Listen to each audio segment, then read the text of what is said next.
Bienvenidos, queridos hermanos, a este es su programa de Apologética Católica. Mi nombre es Efraín Morera y con Jorge Garzón en los controles vamos a continuar hoy el estudio del profeta Ageo. Pero como siempre nos ponemos en la presencia del Señor en el nombre del Padre, del Hijo y del Espíritu Santo. Amén. Y pedimos la asistencia del Espíritu Santo. Ven Espíritu Santo, Señor y dador de vida. Ven sobre cada uno de nosotros, abre nuestra inteligencia y nuestro espíritu al poder de tu santa palabra. Que esta venga sobre cada uno de nosotros, nos abra el entendimiento para poder saber lo que tú quieres de nosotros y así construir el reino de Dios. Todo esto lo pedimos en nombre de Jesús, el Señor. Amén. María, Madre de la Iglesia, ruega por nosotros. Pues hoy terminamos el profeta Ageo. Sí, son solamente 2 capítulos. Profeta pequeño, pero no por ser pequeño es menos poderoso. La clase de la semana anterior para mí fue espectacular, referente al templo, que tiene que ver también mucho con nosotros y con la iglesia. Vamos a ver hoy el capítulo 12 en el nombre del Padre, del Hijo, del Espíritu Santo. Amén. Y leemos versículos del 1 al 3. El día 21º del 7º mes, la palabra del Señor fue dirigida por medio del profeta Ageo diciendo: háblale a Zorobabel, hijo de Sealtiel, gobernador de Judá, y a Josué, hijo de Josadac, sumo sacerdote, y al resto del pueblo, y dile: ¿quién queda entre vosotros que haya visto este templo en su primitiva gloria? ¿Cómo lo veis ahora? ¿No os parece a vuestros ojos nada? Dice así la palabra de Dios, de este tremendo profeta, como dijimos la semana pasada, del primer profeta post-exílico, después del exilio, lo que acompañaron a Zorobabel y a Nehemías a reconstruir la ciudad. Este mensaje le vino al profeta en octubre del año 520 a.C. Era el tiempo de fiesta en Israel, que se celebraba el día de la expiación. 2 fiestas coincidían, la expiación y la fiesta de los tabernáculos, más o menos como Israel lo sigue celebrando el día de hoy. Ageo habló unos 66 años después de que el templo fuera destruido. Seguramente habrían algunos ancianos que habrían visto el templo de Salomón en todo su esplendor. Esdras 3, del 12 al 13, describe cómo se sintieron aquellos que habían visto el primer templo antes de esta profecía de Ageo, cuando comenzó la obra de reconstrucción del templo, dice Esdras 3, 12 al 13. Y muchos de los sacerdotes, de los levitas y de los jefes de casas paternas, ancianos que habían visto la casa primera, viendo echar los cimientos de esta casa, lloraban en alta voz, mientras muchos otros daban grandes gritos de alegría. Y no podía distinguir el pueblo el clamor de los gritos de alegría de la voz del lloro, porque clamaban el pueblo con gran júbilo y se oía el ruido hasta de lejos. Los hombres de Esdras lloraron porque habían visto la casa en toda su gloria, el primer templo que el Señor bendijo que hizo Salomón. Cuando el rey construyó el primer templo, Salomón no escatimó gastos en materiales. Se recuerda cuando lo vimos en el libro de los Reyes, contrató el mejor talento que pudo encontrar para hacer el trabajo. Hizo una maravilla, una cosa que no podemos tener nosotros pues idea, que Herodes después lo iba a superar.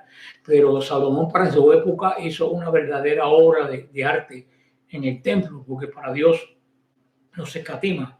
Si para nosotros no queremos escatimar, ¿cómo vamos a escatimar para Dios? Muchos quieren una gran casa y que la iglesia sea sencilla. Y eso para mí no tiene ningún sentido. Si tú quieres una casa de Dios, tiene que ser muchísimo mejor que la tuya. Y estos hombres pudieron hacer esta comparación entre lo que quedaba, entre lo que podían hacer y lo que fue. Era una comparación como hacemos nosotros entre los buenos tiempos que pasaron y el día presente, o entre la obra de Dios en varios lugares, en varios tiempos. No le hizo ningún bien a la gente de la época de Ageo pensar y hacer esta comparación, pensar en cuán magnífico era el templo comparado con lo poco que ellos podían hacer. Muchas veces la pequeñez de lo que nosotros podemos dar puede ser una verdadera tentación para nosotros. Somos conscientemente tan débiles o nos sentimos tan insignificantes comparado con Dios, con su obra, que nos desanimamos y pensamos que es perder el tiempo intentar cualquier cosa. Y el enemigo definitivamente contrasta nuestra obra con la de las demás y nos hace ver lo que ha sido antes que nosotros y que siempre fue mejor. Eso ha sido así por toda la historia del hombre. Siempre lo anterior ha sido mejor. Y esto le pasó a estas personas. Las grandes obras de otros, incluso la obra del gran Salomón se quedó corto porque vino Herodes y hizo un templo todavía más hermoso. Y después vino Jesús y construyó el perfecto templo de la iglesia y el templo del hombre que guarda el Espíritu Santo. Vamos a ver versículos 4 y 5 y dice así. Ahora, ánimo, Zorobabel, oráculo del Señor. Ánimo, Josué, hijo de Josadac, sumo sacerdote. Ánimo, todo el pueblo llano, oráculo del Señor. Poneos a la obra, que yo estoy con vosotros, oráculo del Dios de los ejércitos. Según la palabra que pacté con vosotros cuando salisteis de Egipto. Mi espíritu está en medio de vosotros, no temáis, pues así dice el Señor de los ejércitos. Termina también con esta hermosa palabra, no temáis. Esfuérzate, trabaja, no temas. El Señor les dio a los líderes de Israel y al pueblo estos tres mandatos que son bien claros. Se los voy a repetir. Esfuérzate, trabaja y no temas. Ese debe ser el programa de cada uno de nosotros en nuestra vida, todo lo que tenemos que hacer, tanto en la obra de Dios como en nuestra vida. Tenemos que esforzarnos, tenemos que trabajar por la meta que tenemos y lo tenemos que hacer sin miedo, sabiendo que si es de Dios, Él va a estar de nuestra parte y si no es de Él, Él nos va a dejar saber que estamos haciendo la obra equivocada. Las grandes cosas, queridos hermanos, no se logran sin acción. No hay nada que se logre con la inacción. Toda la grande obra hay que poner estas tres esencias que hemos visto. Sobre todo en la obra de Dios. A esta gente lo que le faltaba era el impulso para comenzar la acción. Como dijo alguien, la resignación es lo que mata la fe. Por eso yo decía el otro día a alguien que me escribía que la resignación no es una virtud cristiana. La resignación es una virtud pagana de los estoicos. No queda más remedio que le vamos a hacer. Eso no es cristiano. Entre nosotros verdaderamente lo que hay es el sometimiento a la voluntad de Dios, sea cual sea. Someternos a Él y a los planes de Él. Pero no decir, bueno, ¿qué le vamos a hacer? Esa no es, que contrariamente se cree que es muy piadosa, muy virtuosa. Esa no es actitud cristiana. A lo mejor a algunos de ustedes les sorprende. El mismo Dios que hizo tantas grandes cosas en el pasado con este pueblo, le dice, estoy con ustedes, en el medio de ustedes en el día de hoy. No hay duda que muchos de los que regresaron se llenaron de miedo cuando vieron lo que había calado de lo que tenían que hacer. Era como que había una maldición, ¿cómo vamos a poder levantar de cero esta gran ciudad de nuevo? Hermano, la levantaron y la volvieron a destruir y la volvieron a levantar y la volvieron a destruir y la volvieron a levantar y la volverán a destruir y la volverán a levantar, porque el Señor es fiel a lo que Él promete. Esta promesa que el Señor le dio a este pueblo, que fue el impulso para la primera acción de yo estoy en medio de ustedes, la dio a través de los profetas. Los profetas dan la voz de Dios. Lo que sucede es que muchas veces no creemos a los profetas. Esta tenía que haberle dado a este pueblo una tremenda confianza. Sin embargo, en este pacto nuevo que tiene Cristo con su Padre y en el cual estamos nosotros por el bautismo y donde el Espíritu Santo está en el medio de nosotros, nos da una confianza y una esperanza mayor para toda obra que tengamos que comenzar. Dios está en medio de nosotros, el Espíritu Santo de verdad, que entre ellos estaba ocasionalmente, está siempre en el medio de nosotros y de la iglesia. Solamente tenemos que abrir el oído atentamente y escucharlo, porque Él no grita, lo que grita con la gente de las sectas, Él susurra. Y en el medio de la bulla en que vivimos, muchas veces no podemos oír el susurro del Espíritu Santo. Vamos del 6 al 9 y dice así: pues así dice el Señor de los ejércitos: todavía un poco y yo sacudiré cielo y tierra, mar y tierra firme. Haré temblar a todas las naciones y vendrán los tesoros de todas las naciones. Llenaré de gloria este templo, dice el Señor de los ejércitos. Mía es la plata y mío es el oro, oráculo del Señor de los ejércitos. Mayor será la gloria de este templo, el postrero, que la del primero, dice el Señor de los ejércitos. En este lugar daré la paz, oráculo del Señor de los ejércitos. De aquí a poco yo haré temblar los cielos y la tierra. Esta es la única porción de Ageo que es citada en el Nuevo Testamento. Créanlo o no. Este profeta es citado solo una vez y lo hace San Pablo en Hebreos 12, 26. Anuncia la intención de Dios de hacer temblar todo el orden de esa época, todo el orden actual o el orden venidero, el día que el Señor salga del santuario celestial y venga a juzgar a vivos y muertos. Y vendrá el que ha deseado todos los cristianos, todas las naciones, todos los cristianos, las naciones de la tierra. A través de los siglos, la mayoría de las personas han visto en esto como la venida del Mesías. Pensaron que era la venida del Mesías a ese templo que había reconstruido en los días Ageos y Esdras. Este entendimiento comenzó con los antiguos rabinos y continuó entre los cristianos y encaja bien con la promesa de llenar de gloria esta casa. A ese templo fue el que entró Jesús, restaurado por Herodes, ampliado por Herodes, pero es el que levantó de las ruinas lo que aquellas personas no sabían, no podían saber, que de aquel templo pobre que ellos estaban haciendo iba a nacer el segundo templo más glorioso de Israel, de Herodes, y que en ese mismo templo el Mesías, el que habían esperado todas las naciones, iba con esos pies, iba a predicar, iba a hacer milagros, iba a hablar. Por eso que esta es la gloria que entró en este templo que ellos estaban haciendo. Como dice, el deseado de todas las naciones. Definitivamente es Jesús, aunque las mismas naciones no lo sepan. El Señor Jesús es el único verdadero reformador, el verdadero rectificador de todo mal. Y en ese sentido es el deseo de todas las naciones de una u otra forma. Lo que pasa es que el mundo no lo ha podido reconocer. Como criticamos a Israel porque no lo reconoció, y el mundo nuestro sigue sin reconocerlo. ¿Qué diferencia tenemos nosotros entre ellos?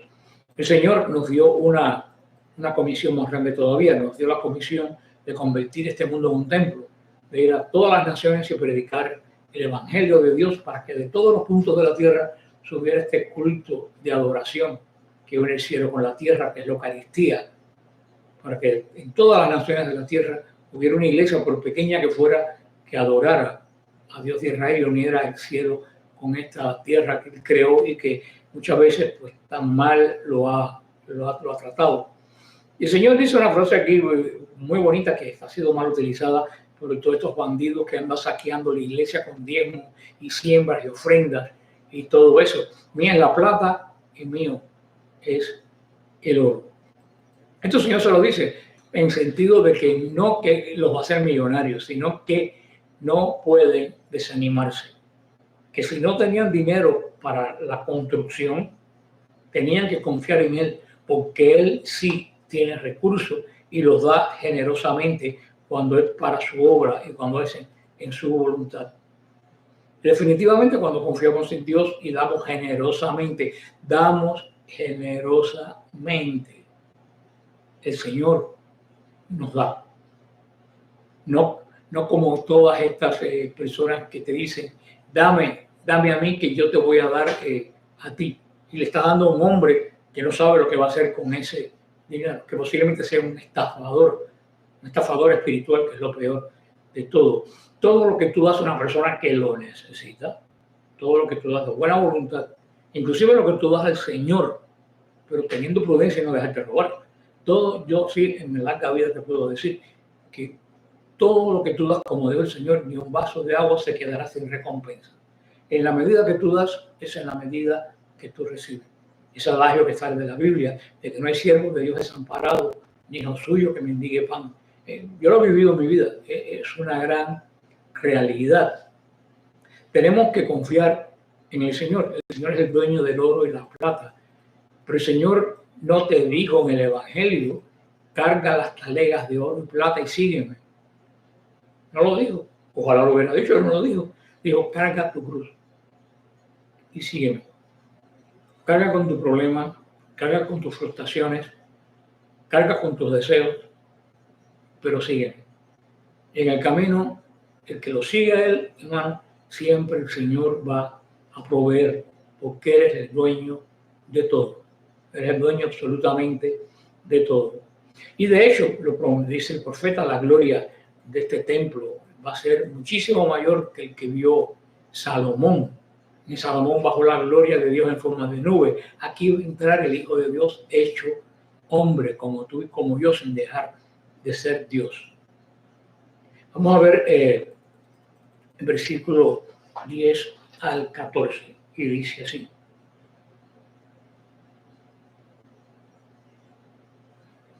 Vamos a ver si lo encuentro. Está aquí. El 24º día del mes noveno, el año segundo de Darío, fue dirigida la palabra del Señor al profeta Ageo, diciendo: así habla el Señor de los ejércitos. Pregúntale a los sacerdotes de la ley. Si alguno lleva carne consagrada en el vuelo de su manto y toca con el vuelo pan o guiso, vino o aceite o cualquier otro alimento, ¿quedará consagrado?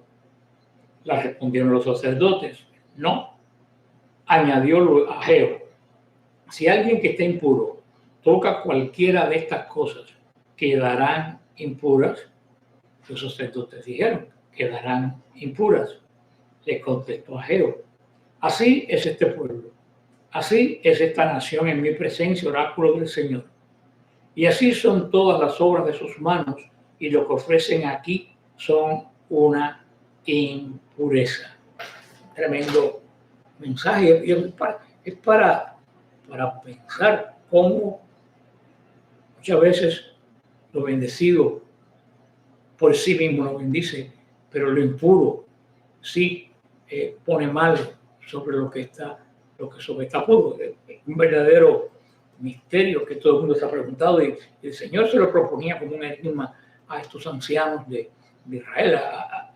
Ageo preguntó a los sacerdotes en nombre de Dios, que estaban acostumbrados a responder estas preguntas, sobre la transmisión tanto de la santidad como de la impureza. Algo muy importante en Israel, que todos lo dividían entre santidad e impureza. Y así debe ser en nuestra vida, sobre todo en nuestra vida espiritual, saber dividir entre santidad e impureza. Los sacerdotes respondieron correctamente según la ley de Moisés. La santidad no se contagia, pero la impureza sí. Ay, hermano, qué gran verdad esta, que tantas veces yo lo he hablado. Desafortunadamente, no sé, según los planes de Dios, la santidad es algo que tú tienes que trabajar por ella y que cuesta trabajo. Sin embargo, la impureza viene fácil y te contamina, sin que tú tengas que hacer absolutamente nada. Yo siempre he dicho, lo que aquí le dicen el peer pressure, no sé cómo lo dirán en español, la presión de un círculo de amistades, no sé. Hay un grupo de jóvenes creyentes, católicos, que se reúnen con uno o dos muchachos que cogen droga, y lo más seguro que a la larga uno de ese grupo de jóvenes buenos terminen cogiendo droga. Y entonces esos muchachos malos que vienen al grupo bueno casi nunca se convierten. Uno dice, ¿por qué el mal es tan contagioso? Y por eso que tenemos que tener cuidado con acercarnos mal. ¿Por qué? Porque nuestra carne, aunque está redimida, está dañada por el pecado, aunque estamos totalmente redimidos, pero queda la concupiscencia, queda entre nosotros esa tendencia al mal. Y el mal parece fácil, pero no lleva a ningún lado. El Señor lo dijo, estrecha es la calle que lleva a la salvación y ancha la que lleva a la perdición. Es un mensaje espiritual desde los tiempos antiguos hasta los tiempos de hoy. El Señor no quiere que la santidad se pegue porque la santidad es algo que tú tienes que ganarla para poderla conservar. Es el esfuerzo con que Dios mide tu deseo de acercarte a Él. Y como he dicho tantas veces, Dios no cría vagos. Y la santidad hay que ganársela a pulso. Y sobre todo tenemos cuidado, como dijo Pablo VI en su discurso del 29 de junio de 1972, cuando dijo, lo malo del demonio es que no está corrupto, es que él quiere que todo lugar por donde él pasa se corrompa. Dijo, profundamente corruptor el demonio, un misterio de iniquidad, contaminante y contaminador. Fueron las palabras de Pablo VI, que sabía bien de lo que hablaba. Este dice el Señor, este es el pueblo, esta es la gente que ha tocado vivir en mi presencia. Es vivir en la tierra santa y ofrecer sacrificios no hacían aceptable al pueblo por el lugar en que estaban. Si ellos estaban inmundos porque no hacían las cosas de Dios. Aún en tierra santa ellos tenían que ganarse esa santidad y ese pacto que Dios hizo con ellos. Desde el exilio en Babilonia, el pueblo de Israel se concentró en regresar a la tierra prometida. A lo mejor no era un mal enfoque, pero ellos tenían que haberse enfocado en pensar por qué terminamos en el exilio. ¿Qué nos trajo aquí? No en cómo regresamos.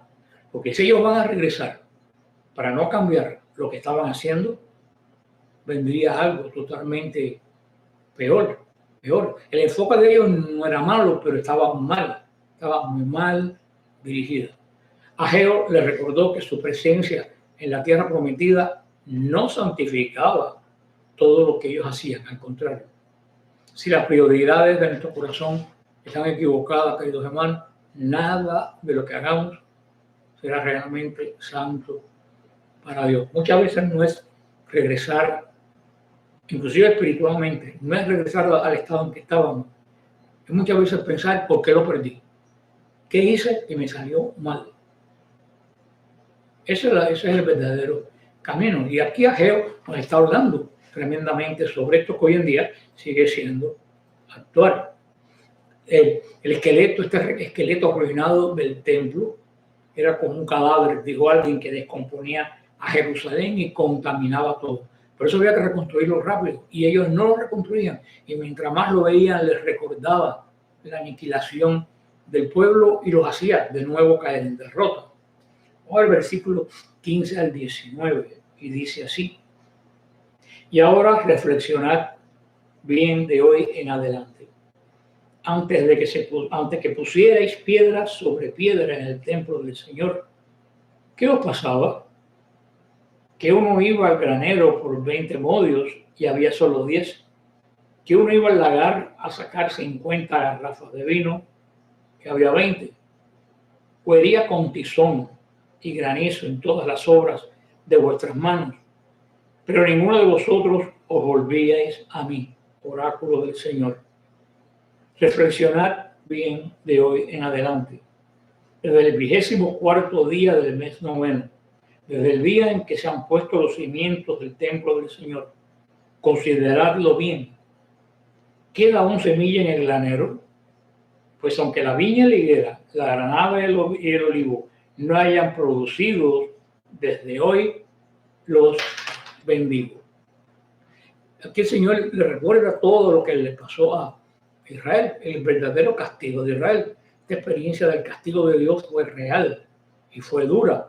Pero el pueblo de Dios, como siempre ha pasado y como sigue pasando, puedo repetir, no somos una excepción.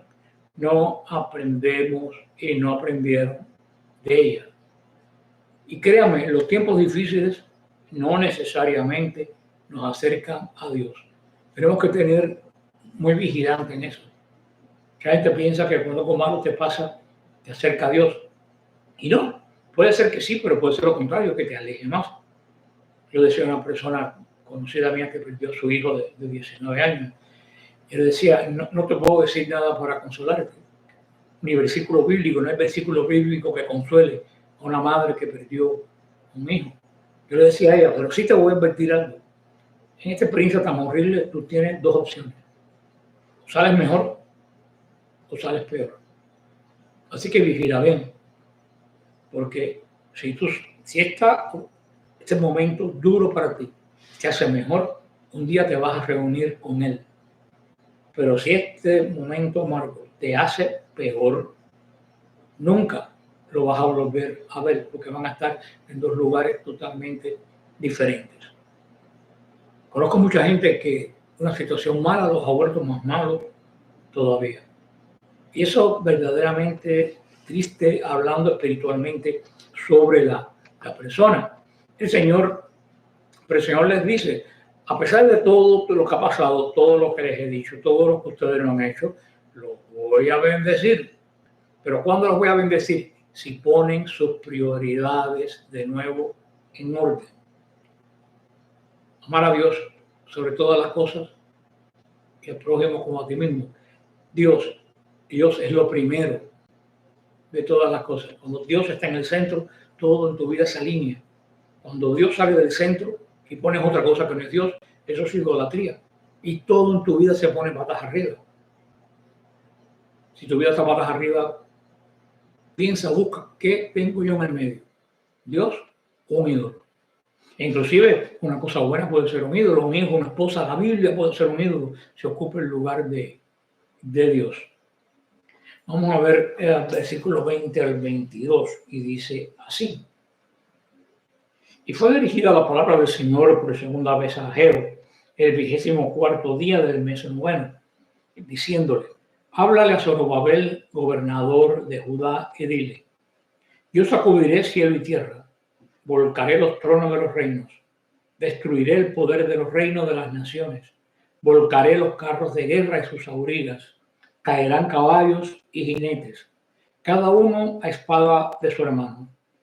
Aquel día, oráculo del Señor de los ejércitos, te tomaré, Zorobabel, hijo de Sealtiel, mi siervo, oráculo del Señor, y te pondré como sello, porque a ti he elegido, oráculo del Dios de los ejércitos. Fíjate cómo el Señor nos conoce con nombre, con apellido y hasta con quién es nuestra familia.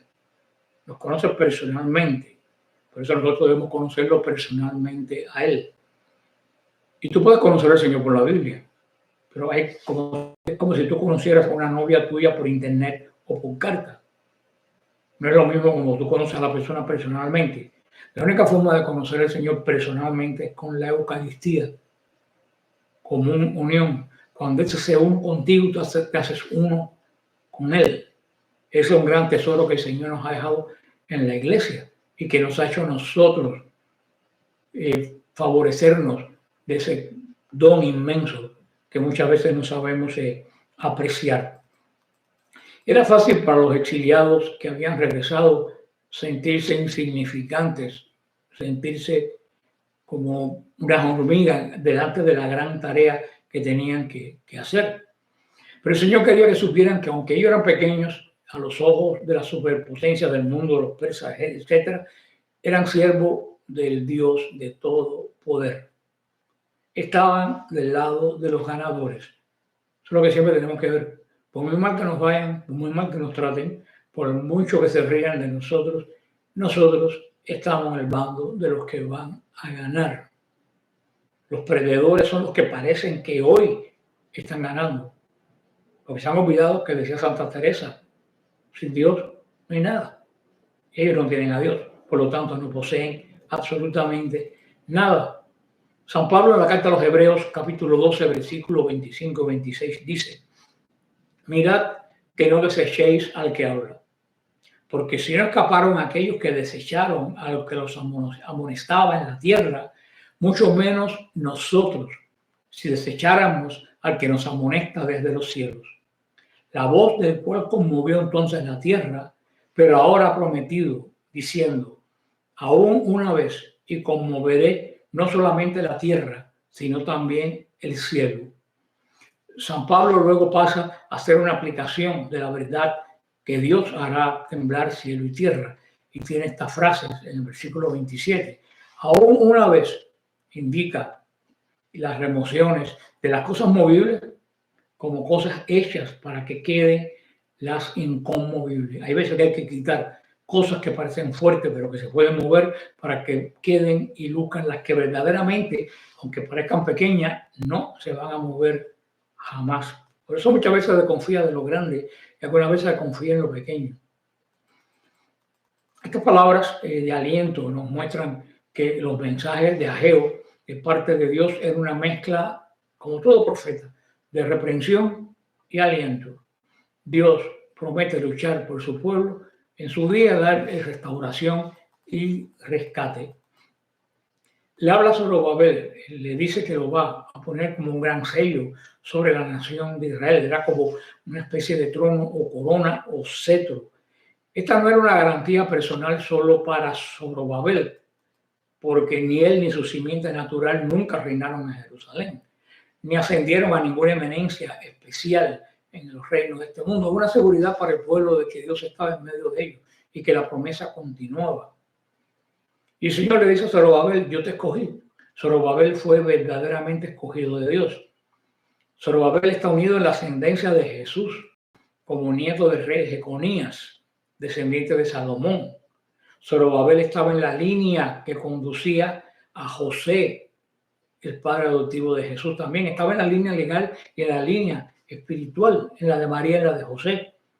También hay un hombre llamado Zorobabel. Zorobabel en esta línea de María. Esto podemos ver en Lucas 3:27.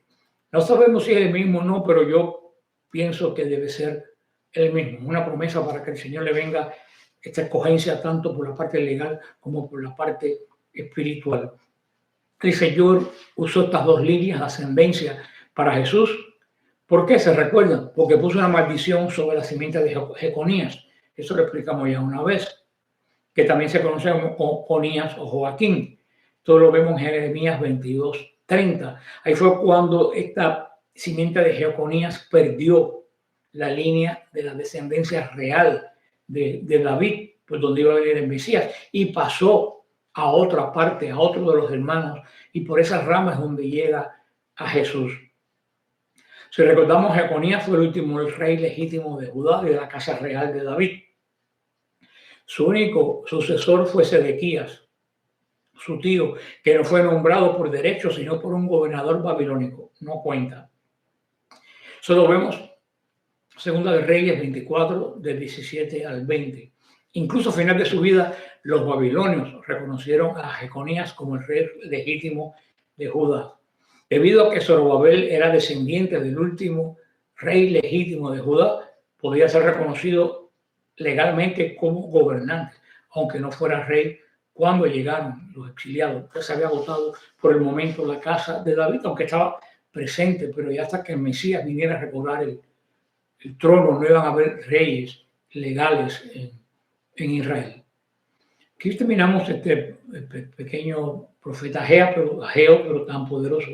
Solamente, como siempre, les pido que se mantengan en la roca.